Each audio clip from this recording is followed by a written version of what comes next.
എന്താണ് vision to India എന്നൊക്കെ ചോദിച്ചിരുന്നു. വിഷൻ ടു ഇന്ത്യ എന്ന് പറയുന്നത് മാംഗ്ലൂരിയൻ ഒരു സ്കീമാണ്. ഇത് ഫസ്റ്റ് മന്ത് 1000 പേ ചെയ്താൽ എവറി 24 മന്ത്സ് വരെ ലക്കി ഡ്രോ നടക്കുന്നുണ്ട്. സോ എല്ലാം ബ്രൗസർ ഇവിടെ ഞാൻ മെൻഷൻ ചെയ്തിട്ടുണ്ട്, നോക്കാം. 24 മന്ത്സ് വരെ നിങ്ങൾ പേ ചെയ്തിട്ട് നിങ്ങൾക്കൊന്നും ലക്കി ഡ്രോ വന്നില്ലെങ്കിൽ നിങ്ങൾ എമൗണ്ട് എവിടെയും പോകാറില്ല. വർത്ത് റുപ്പീസിൽ അവർ പ്രൊഡക്റ്റും പ്രൊവൈഡ് ചെയ്യുന്നതാണ്, അതും ഞാൻ ഇവിടെ മെൻഷൻ ചെയ്യുന്നുണ്ട്. ഈ ഒരു വിഷൻ ടു ഇന്ത്യ സ്കീമിൽ നിങ്ങൾ പങ്കെടുക്കണമെങ്കിൽ സ്വയം കോൺടാക്ട് ആൻഡ് സിറ്റി മെൻഷൻ ചെയ്തിട്ട് എൻ്റെ ഈ ഒരു വാട്സ്ആപ്പ് നമ്പറിലേക്ക് ഷെയർ ചെയ്യുക.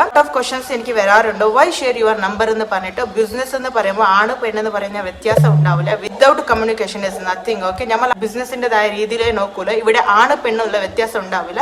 ഈ ഒരു നമ്പർ ഞാൻ ഇവിടെ ഷെയർ ചെയ്തെന്ന് പറഞ്ഞിട്ട് പുഞ്ചാറ വാക്കുകൾ സംസാരിക്കണം എനിക്ക് സമയം കിട്ടാറില്ല. കാരണം I have lot of responsibilities my family. I just focus my work only. നിങ്ങളത് മനസ്സിലാക്കുക. സോ വിഷൻ ടു ഇന്ത്യയിൽ ഞാൻ മാർക്കറ്റിംഗ് മാനേജറായിട്ട് വർക്ക് ചെയ്യുന്നുണ്ട്. ഞാൻ ഇത് എൻ്റെ വർക്ക് രീതിയിൽ മാത്രമേ കാണാറുള്ളൂ. ഫൈനലായിട്ട് പറയാണ്, ഒരു പെണ്ണിന് റെസ്പെക്ട്